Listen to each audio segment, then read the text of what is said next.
Saat ini kami masih di Kabupaten Pakpak dan akan pergi pelayanan di pasar apa? Pasar Torea. Hah? Pasar Torea Dulanpo. Pasar Torea. Dulanpo. Ya, tetap ikuti channel kami biar sama-sama kita diberkati oleh firman Tuhan. Go. Kemarin mau pakai tiket terus bawa di kampung lagi. Baru hari pertama kita turun tuh jadi. Kita berdoa ke depan itu pasti ada perubahan-perubahan. Amin.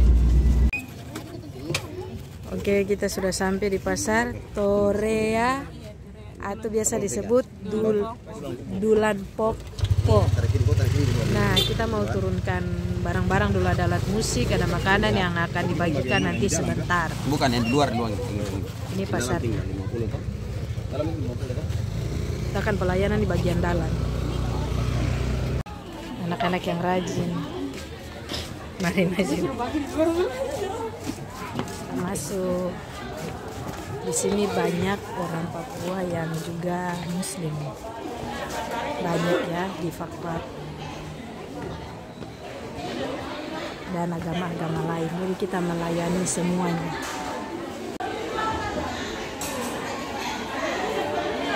Kami anak-anak muda komunitas penginjil jalanan yang ada di kota Pakpak, dan saya kebetulan juga dari Sorong. Saya pelayanan penginjilan di Sorong, dan kami punya pelayanan lebih banyak turun ke jalan-jalan karena kami punya target itu anak-anak narkoba, anak-anak miras, anak-anak pencuri, anak-anak begal. Bahkan kami punya target itu anak-anak yang hidup dengan pesta pora, anak-anak yang hidup dengan perjudian, bahkan perselingkuhan. Itu kami punya pelayanan. Jadi kami tidak selalu ada di dalam gereja-gereja, tetapi kami turun di jalanan untuk kami cari orang-orang yang sedang terikat dengan narkoba, terikat dengan pesta pora, terikat dengan miras, terikat dengan pencurian, terikat dengan kejahatan-kejahatan perjudian. Itu yang Tuhan bawa kami untuk ada di jalanan untuk menyelamatkan mereka. Saya tahu bahwa di pasar ini pasti ada orang-orang jahat. Tapi yang saya bilang begini, kalau pencuri mengaku pasti penjara full. Tetapi pencuri, pemakai narkoba tidak pernah mengaku. Dorang tunggu nanti polisi yang dapat sendiri, baru dapat tangga. Tapi kami hadir di jalan ini dengan satu tujuan. Kami datang di tempat ini untuk menyampaikan suara pertobatan, dan kami tidak melihat tentang organisasi gereja, bahkan kami tidak berdiri membawa sebuah agama, tetapi kami berdiri untuk menyampaikan perubahan atas kami punya negeri, khususnya tanah Papua. Karena dulu yang saya ingat, orang-orang Papua sebenarnya pada dasarnya itu dorang tidak tahu pencuri, dorang tidak tahu pakai narkoba, tidak tahu mabok dan segala macam, tapi itu pengaruh dari luar. Ini ya, pengaruh dari luar. Tapi saya sebelum lanjut berbicara, saya mau berdoa dulu. Kita berdoa dulu. Mari kita tunduk kepala, dari agama manapun, suku manapun, bahasa daerah manapun, mari kita berdoa. Bapa, di dalam nama Tuhan Yesus Kristus, Tuhan dan Juru Selamat kami di pagi ini, Tuhan, kami hamba-hambamu, komunitas penginjilan jalanan kota Pakpak, kami datang kembali hadir di tempat ini untuk menyampaikan setiap pesan-pesan Tuhan, suara pertobatan, supaya setiap orang yang terikat dengan kejahatan mereka mengalami kelepasan. Dalam nama Yesus Kristus, kami taruh pelayanan ini dari awal pertengahan hingga berakhirnya terjadi sesuai dengan rencanamu. Terima kasih Tuhan, kami sudah berdoa membuka pelayanan di pagi hari ini dalam nama Yesus Kristus. Haleluya. Amin. Kejahatan di hari ini, kejahatannya bukan disembunyikan lagi, tetapi kejahatannya sudah dipublikasikan, saudara. Sudah ada di depan mata. Alkitab berkata bahwa menjelang akhir zaman kejahatan semakin bertambah. Saudara lihat beberapa hari ini kematian berturut-turut, hampir bukan orang tua yang meninggal, anak-anak muda yang meninggal. Orang dengar sedikit ambulans lewat, dengar sedikit ambulans lewat. Dan itu saya lihat di sosial media itu hampir anak-anak muda. Kenapa saudara? Banyak anak-anak muda yang mati. Mati bukan karena mati di medan tempur, mati bukan karena membawa nama baik bangsa ini, tidak. Tapi mati karena miras, mati karena narkoba, mati karena baku pukul, mati karena gara-gara cewek, baku pukul gara-gara cewek, mati karena galau, minum racun, gantung diri. Jadi hampir banyak anak-anak muda di hari ini mati karena itu, saudara. Kejahatan di hari ini, kejahatan yang iblis terancang, itu dia tidak membunuh orang-orang tua, tapi anak-anak muda. Karena anak-anak muda ini adalah generasi penerus. Haleluya. Apa saja lampu ini? Pakai itu saja. Megafon saja. Kejadian-kejadian, keadaan-keadaan yang terjadi, hawa nafsu yang sedang terjadi, ini sedang mengikat bukan cuma perempuan, tapi mengikat laki-laki. Ada bapak juga yang berbuat dengan dia punya anak. Ini yang terjadi, saudara. Kasus mulai viral sekarang, saudara. Nah, ini yang kita jaga. Mungkin hukum ini berlaku cuma di Kanada, tapi atmosfernya sudah ada di Indonesia. Banyak anak-anak yang putus pendidikan itu karena apa? Kalau nonton film porno akhirnya ingin coba-coba. Pendidikan masa depan hancur gara-gara seks. Haleluya. Amin. Orang tua punya harapan untuk kasih sekolah sampai sukses menjadi orang untuk membahagiakan orang tua. Tetapi dia karena pergaulan bebas, karena terpengaruh dengan nonton film porno, kaget begini sudah hamil. Dan kenapa nasihat orang tua itu paling penting? Alkitab berkata di akhir zaman banyak orang tidak mau menerima ajaran sehat. Mama bilang begini, anak, kau jangan jalan malam-malam dengan kumpul teman-teman laki-laki Dora. Anak bilang, mama saya sudah dewasa, saya bisa jaga sapu diri. 1 bulan kemudian dengar begini, anak diambil. Yang salah siapa? Mama kah anak? Anak. Karena terlalu dengar ajaran sehat. Nah, di sini Alkitab berkata bahwa penyembah berhala tidak mendapatkan bagian dalam kerajaan surga. Penyembah berhala ini bukan cuma sekedar kita bikin patung kita menyembah, tetapi kita mengutamakan hal lain daripada Tuhan, itu disebut berhala. Contohnya, HP itu bisa menjadi berhala. Amin. Kalau hari ini dari pagi sampai malam cuma nonton TikTok, main HP, main game, main Facebook, kamu lupa baca Alkitab, baca Quran. Ini bisa menjadi berhala. Amin. Haleluya. Jadi berhala ini sesuatu yang kita lebih utamakan daripada Tuhan. Itu definisi daripada berhala. Dari sesuatu yang kita mendoakan daripada Tuhan disebut berhala. Artinya begini, saudara, kalau kita bilang kita bertuhan, kita percaya Tuhan 100%. Janganlah kita masih percaya dengan berhala-berhala, kepercayaan tahu, budaya-budaya yang tidak masuk akal. Kalau kita ikut Tuhan 100%. Alkitab berkata bahwa kita tidak bisa menyembah 2 mamon, karena yang satunya akan cemburu. Amin. Jadi kalau mau setia dengan Allah, setia dengan Allah saja. Tapi hari ini banyak saudara, keluarga sakit, anak sakit, dok tidak bawa pendeta berdoa, tapi dok panggil dukun untuk berdoa. Katanya dukun itu dia punya ilmu putih. Sejak kapan ada ilmu putih? Tidak ada yang namanya ilmu putih dengan ilmu hitam, tidak ada. Dua-duanya dari setan. Cuma manipulasi saja daripada setan. Hari ini ada orang yang sakit kena santet diguna-guna. Yang cabut santet itu adalah dukun. Akhirnya orang bilang bahwa dukun ini adalah dukun baik yang punya ilmu putih. Itu salah, saudara. Setan sedang manipulasi supaya saudara tidak menyembah Allah, melainkan saudara percaya kepada dukun. Setan sedang manipulasi supaya saudara tidak percaya kepada Allah lagi, melainkan saudara percaya kepada dukun. Karena ada orang yang kena santet, sakit diguna-guna, tapi yang keluarkan setan itu adalah dukun, bukan pendeta. Loh, kenapa dukun bisa keluarkan setan? Akhirnya kita bilang dukun itu punya ilmu putih, padahal salah, saudara. Kita sedang dimanipulasi oleh iblis. Karena begini, saudara, kalau berbicara ilmu hitam itu sesuai dengan pangkat. Karena ilmu hitam itu seperti sekolah. Jadi ada yang pangkat kopral, dari kopral naik ke atas dari kopral naik ke atas sersan 1, sersan 2, sersan kepala, bahkan ke letnan, jenderal, mayor. Jadi di dalam ilmu hitam itu masing-masing punya jabatan. Sekolah ilmu hitam itu ada yang punya ilmu lebih keras dan ada juga punya ilmu yang lebih rendah. Mungkin setan yang masuk di orang tersebut itu punya ilmunya rendah atau punya pangkatnya cuma kopral.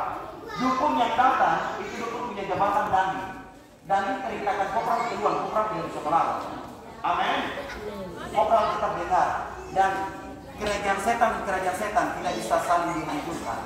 Itu cuma trik daripada iblis, manipulasi supaya orang punya kepercayaan tidak kepada Allah, tapi orang punya kepercayaan kepada dukun. Amin. Haleluya. Hari ini saudara mulai mengerti Haleluya. Saudara mulai mengerti, jadi ingat saudara, jangan percaya lagi dengan berhala dan tahayul. Kepercayaan tidak masuk akal itu. Kalau cerita begini, sementara cerita tiba-tiba cicak kasih keluar suara. Waktu cicak kasih keluar suara, akhirnya orang bilang, betul kok? Kamu punya cerita benar karena cicak kasih keluar suara. Haleluya. Padahal kau tidak tahu mungkin pace yang duduk cerita dengan orang dia sedang tipu orang. Tapi karena kebetulan cicak kasih keluar suara, akhirnya cerita tipu jadi benar. Kau semua dapat tipu rame-rame. Berhala orang bersina banci. Nah saudara lihat, Alkitab katakan bahwa banci tidak masuk surga. Mama, permisi. Haleluya. Saudara, ada anak-anak yang mungkin sudah gerak-gerik, mungkin ayu-ayu, laki-laki sekarang tuh ayu-ayu. Nah ini bahaya. Saudara tegur dia dengan firman Tuhan ini. Bilang sama dia bahwa banci tidak masuk surga. Saudara kalau pergi ke Jakarta, itu juga bahaya. Khususnya laki-laki. Kalau kau lihat perempuan, kau lihat baik-baik dulu karena belum tentu itu perempuan. Haleluya. Karena Jakarta terus operasi, kau kasih dong buah dada yang dulu tipis itu dong naik. Laki-laki dong bilang apa? Transgender, operasi transgender. Banyak seperti begini saudara, di Jakarta itu banyak, apalagi di daerah Thailand. Itu yang paling banyak sekali. Di surga cuma ada perempuan dan laki-laki. Jadi mari kalau engkau melihat engkau punya anak laki-laki yang mungkin sejalan ayu-ayu, cepat tegur dia dengan iman. Pulang bilang sama dia, banci tidak masuk surga. Dia mungkin masih suka mabuk, suka mungkin main judi, suka mungkin bikin barang yang sembarangan.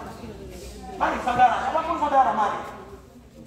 Saya tidak akan lama di tempat ini. Satu saat saya tidak akan di tempat ini lagi. Saya mungkin akan kembali ke Sorong. Dan mungkin ini kesempatan untuk saya bisa mendoakan saudara. Ingat bahwa Tuhan bekerja itu kepada siapapun saja. Yang penting engkau buka hati. Yang penting engkau buka hati. Kuasa Tuhan itu tidak dibatasi oleh ruang dan waktu. Siapapun mama yang ada di sana, mungkin engkau punya pergumulan. Engkau yang mungkin didoakan, engkau tidak usah malu. Saya dari awal berkata bahwa saya pelayanan di tempat ini saya tidak berbicara tentang agama, tapi saya berbicara tentang perubahan. Dan saya akan mendoakan saudara. Allah yang kita sembah Allah yang sama. Allah yang akan menyelamatkan saya dan saudara. Kalau engkau punya masalah, saya akan berdoa untuk saudara. Haleluya. Masih ada? Kalau masih ada, mari silakan. Saya tidak akan ada di tempat ini lagi. Mungkin ini pertemuan kita terakhir karena saya akan balik kembali ke Sorong. Dan ini kesempatan untuk saya mendoakan saudara. Dan haleluya. Keterpaksaan. Tapi mereka sadar bahwa hanya Tuhan yang mampu menjawab setiap pergumulan hidup mereka. Mereka tahu bahwa hanya Allah saja yang mampu untuk menjawab setiap keperluan hidup mereka. Karena mereka tidak bisa memanggil nama manusia. Mereka tidak bisa berseru kepada manusia. Karena manusia penuh dengan keterbatasan. Tapi kami percaya bahwa Allah tidak pernah terbatas. Tuhan tidak pernah terbatas. Hamba berdoa apapun pergumulan hidup mereka dalam nama Yesus Kristus. Dalam nama Yesus Kristus, Tuhan memberkati hidup mereka. Apapun yang mereka perlukan, apapun yang mereka inginkan, Tuhan memberkati hidup mereka. Dalam nama Yesus, dalam nama Yesus. Apapun yang mereka rindukan, Tuhan, apapun yang mereka inginkan, Tuhan tahu hati mereka. Tuhan tahu pergumulan mereka. Tuhan tahu isi hati mereka. Tuhan tahu kehidupan mereka. Tuhan tahu apa yang mereka perlukan dan inginkan. Dalam nama Yesus, dalam nama Yesus, dalam nama Yesus. Hamba berdoa Tuhan kalau hari ini mereka mengalami sakit penyakit. Haleluya. Kalau ada yang mengalami sakit penyakit, saya rindu engkau taruh tanganmu di bagian yang sakit. Kalau ada yang mengalami sakit di hari ini. Haleluya. Kita berdoa. Bapa dalam nama Tuhan Yesus Kristus, 2000 tahun yang lalu engkau pernah bangkitkan orang mati, buta melihat, tuli mendengar, lumpuh berjalan, pendaraan disembuhkan. Bahkan orang mati dibangkitkan. Kami percaya bahwa kuasa Tuhan tidak pernah terlambat untuk bekerja dan kuasa Tuhan bekerja dimanapun saja. Di hari ini Tuhan kami percaya bahwa langit dan bumi boleh berlalu, tetapi perkataan Tuhan tidak akan pernah berlalu. Kami percaya kuasa Tuhan akan bekerja di hari ini untuk kehidupan mama-mama kekasih di tempat ini. Bahkan mereka yang sedang terikat dengan sakit penyakit, hamba berdoa setiap kuasa sakit penyakit keluar dalam nama Yesus. Dalam nama Yesus.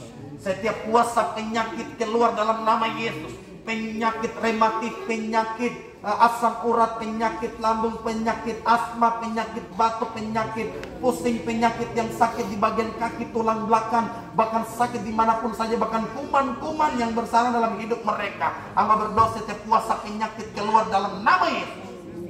Mereka pulang dari tempat ini membawa kesembuhan. Haleluya Yesus, haleluya. Tuhan nyatakan mujizat di tempat ini. Tuhan nyatakan mujizat di tempat ini. Sehingga di tempat ini mereka mengalami kemenangan. Mereka pulang dengan sukacita. Karena hari ini Tuhan sudah menyembuhkan mereka. Terima kasih Tuhan. Hamba berdoa juga Tuhan, buat setiap mama kekasih di tempat ini. Mungkin mereka punya masalah rumah tangga, keluarga, suami. Mungkin hari ini suami masih mabok. Mungkin hari ini suami masih main judi. Mungkin hari ini suami jarang pulang, jarang beribadah juga. Hari ini kami berdoa dalam nama Yesus Kristus. Tuhan tegur suami-suami mereka. Sehingga mereka mau berbalik kepada anak-anak mereka. Mereka mau berbalik kepada istri mereka. Bahkan mereka berbalik untuk mencari Tuhan. Supaya mereka semakin taat, bahkan mereka semakin mengasihi istri-istri. Mereka semakin mengasihi anak-anak dalam nama Yesus Kristus. Setiap roh kemabukan, setiap roh terjudian, setiap roh perselingkuhan yang masih mengikat dalam pikiran mereka, kami tolak dalam nama Yesus. Sehingga mereka tetap setia dengan istri-istri mereka, setia sampai maut yang memisahkan. Terima kasih Tuhan, terima kasih Yesus, terima kasih Roh Kudus. Hamba berdoa juga buat mereka yang mungkin punya pergumulan, untuk anak-anak mereka yang mungkin masih dalam bangku pendidikan. Mungkin mereka punya pergumulan untuk anak-anak mereka dalam bangku pendidikan. Tuhan, mungkin ekonomi mereka hari ini sedang mengalami penurunan. Tapi kami percaya bahwa Tuhan Engkau adalah sumber berkat. Hamba berdoa Tuhan memberkati ekonomi mereka sehingga anak-anak mereka bisa melanjutkan sekolah, anak-anak mereka bisa melanjutkan perkuliahan, sehingga hamba berdoa memberkati anak-anak mereka supaya mereka bangkit menjadi anak-anak yang berguna atas kota Fakfak, sehingga mereka berdiri menjadi pemimpin yang membawa perubahan dalam nama Yesus Kristus. Terima kasih Tuhan. Hamba berdoa juga Tuhan buat setiap usaha mama di tempat ini, ekonomi mereka, apa yang mereka lakukan, pekerjaan mereka, jualan mereka, sayur-sayur mereka, bahkan mereka dari agama manapun, suku manapun. Hamba berdoa dalam nama Yesus Kristus memberkati setiap ekonomi, usaha, jualan mereka, mata pencarian mereka. Bahkan hamba berdoa berkat-berkat Tuhan mengalir di pasar ini, sehingga di tempat ini nama Tuhan terus ditinggikan dan dimuliakan. Di dalam nama Tuhan Yesus Kristus kami sudah berdoa dan mengucap syukur. Haleluya. Amin. Mama boleh kembali bersama pada hari ini. Yang setuju tepuk tangan dong. Kasih yang begitu besar, lebih kuat dari dosa. Kasih yang menemukanku, selamatkan dan pulihkanku. Syukurku, ku tak akan berhenti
memperlengkapi bahkan memberkati kebutuhan orang lain.